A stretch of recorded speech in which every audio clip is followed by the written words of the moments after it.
মাননীয় স্পিকার, আমি বুঝতে পারছি না সময়গুলা কিভাবে বন্টন করা হয়। সরকার দলের হলো 8 মিনিট, বিরোধী দলের হলো 6 মিনিট, এভাবে তো কথা বলতে পারবো না। মাননীয় স্পিকার, পাশাপাশি আমি এই সংসদের সর্বকনিষ্ঠ এমপি, বাংলাদেশের ইতিহাসের সর্বকনিষ্ঠ এমপি।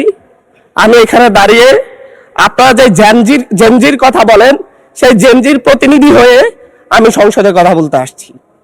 আপনি যদি বলেন যে জেনজিরা কি চাই, আমি বলছি জেনজিরা 72 সংবিধান আর চাই না। আপনি যদি বলেন জেনজিরা কি চাই, আমি বলতে এসেছি জেনজিরা এটাই চাই, স্বাধীনতার 30 বছর পরে জন্ম নিয়ে আমার মতো যারা সন্তানরা রয়েছে তারা এখানে ভোটাধিকার পাই নাই, তার জবাব চাই। আমরা তো স্বাধীন বাংলাদেশে জন্ম নিয়েছি মাননীয় স্পিকার। আমাদের কি ভুল ছিল?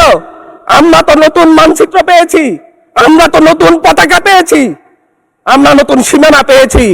আমাদের পূর্বপুরুষরা 1971 সালে রক্ত দিয়ে আমাদের জন্য একটি নিরাপদ বাংলাদেশ গড়তে চেয়েছেন, কিন্তু আমরা কি সেই নিরাপদ বাংলাদেশ পেয়েছি? আমরা কি সেই নতুন বাংলাদেশ পেয়েছি? আমরা তো সেই নতুন বাংলাদেশ মাননীয় স্পিকার পাই নাই। 71-এ 30 লক্ষ মানুষ শহীদ হয়েছে, জীবন দিয়েছে, তাদের পরবর্তী সন্তানরা যেন নিরাপদ বাংলাদেশে ভোটাধিকার পায়, যেন রক্ষী বাহিনী না হয়, যেন ভোটাধিকার পায়, যেন আবার দুর্ভিক্ষ না হয়। কিন্তু আমরা কি দেখেছি?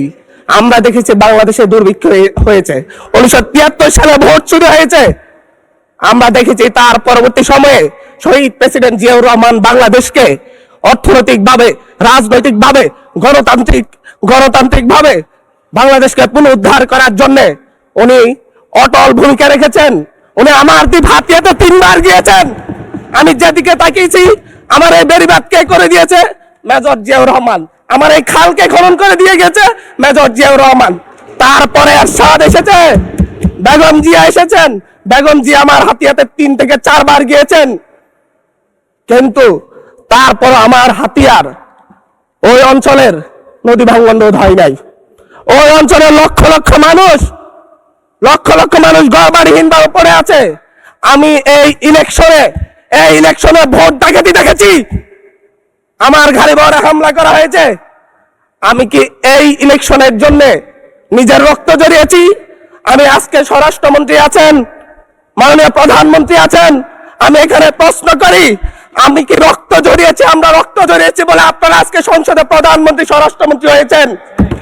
রক্ত ঝরার পরে, রক্ত জড়িয়ে গুলিবিদ্ধ হয়ে 3 দিনের মাথায় গুলিবিদ্ধ হয়ে, দয়া করে থামুন মাননীয় সংসদ সদস্য, আপনার বক্তব্য অব্যাহত রাখুন।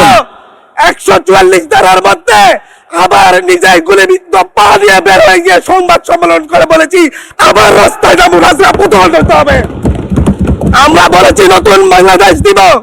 আমরা নতুন বাংলাদেশ আবার প্রতারণার রাজনীতি দেখতে চাই না, প্রবঞ্চনার রাজনীতি দেখতে চাই না। যেই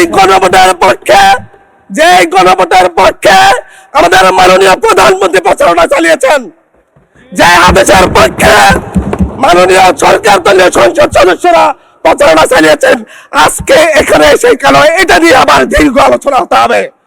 আমরা 90-এর গণঅভ্যুত্থানের কথা বলে যাই নাই। 3 জোটের রূপরেখা হয়েছে, বাংলাদেশ গণতান্ত্রিক ভাবে উত্তীর্ণ হবে কথা দেওয়া হয়েছিল, কিন্তু 94 সালের মাগুরার নির্বাচন কারা আয়োজন করেছিল?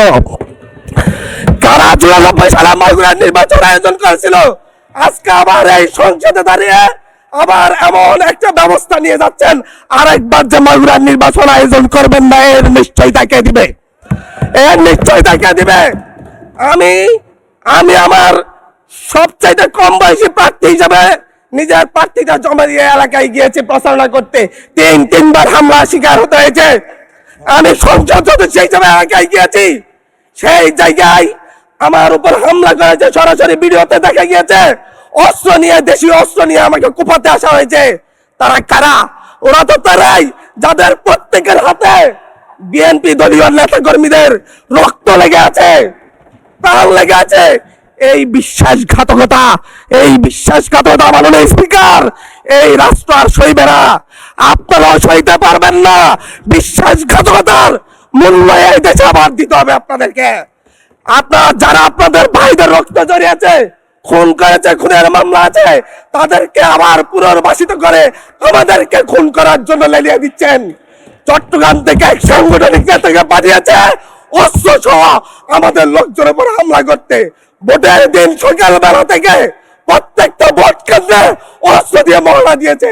30টা ভোট কেন্দ্রে এনসিপির প্রার্থী, বিএনপি দুজন বিদ্রোহী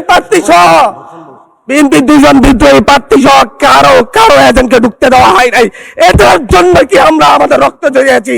মাননীয় স্পিকার, ইলেকশনের একদিন পরে আমাকে আর 1 মিনিট বাড়িয়ে দিবেন মাননীয় স্পিকার, 1টা মিনিট।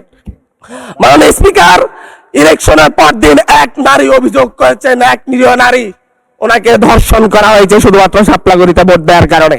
মাননীয় স্পিকার, একজন ভুক্তভোগী নারী অভিযোগ করেছে ওনাকে ধর্ষণ করা হয়েছে সাপলাগড়িতে ভোট দেওয়ার কারণে। সার্কেল এসপি 1 ঘন্টার মধ্যে বলেছে এই ধরনের কোনো ঘটনা ঘটে নাই। আজকে 42 দিন পার হয়েছে, এখনো ডিএনএ রিপোর্ট আসে নাই। মামলা নিতে 3 দিন দেরি হয়েছে। আর সিভিল সার্জন অফিস তদন্ত কমিটি করে দিয়েছে, তদন্ত কমিটির রিপোর্ট জমা দিয়েছে, ভুক্তভোগী নারী জানে না তার তদন্ত রিপোর্ট কি এসেছে। এই ভয়াবহ পরিবেশ তৈরি কারা করছে? আমার মনে হয় স্বরাষ্ট্রমন্ত্রী আইনের ব্যাখ্যা না দিয়ে, আইনমন্ত্রী আইনের ব্যাখ্যা দিবেন, স্বরাষ্ট্রমন্ত্রী সব মনোযোগ দেওয়া দরকার। স্বরাষ্ট্রমন্ত্রীর মনোযোগ দেওয়া দরকার। সারা দেশে কোথায় কোথায় সন্ত্রাসীরা রয়েছে সেই সকল সন্ত্রাসীদের তালিকা করে তাদেরকে বিচারের ব্যবস্থা করা দরকার। স্বরাষ্ট্রমন্ত্রীর উচিত ধন্যবাদ মাননীয় সদস্য। নেতাকর্মীরা হত্যার শিকার হয়েছে তাদের বিচারের ব্যবস্থা করা দরকার।